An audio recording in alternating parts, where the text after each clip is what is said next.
சேத்து மடத்தொரக்க செவ்வாழ மீன் குதிக்க ஆவி குதிச்ச மீனு தாவணிக்குள் விழுந்து விட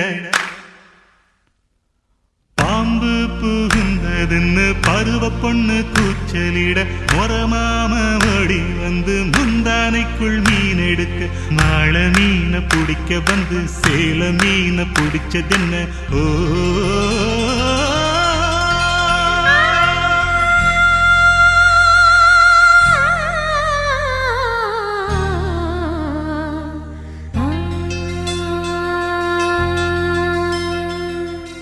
தென்றலுக்கு தெரியுமா திமாங்கு பாட்டு அதை என்னான்னு கேட்டு ஒரு மெட்டு போட்டு காட்டு தென்றலுக்கு தெரியும்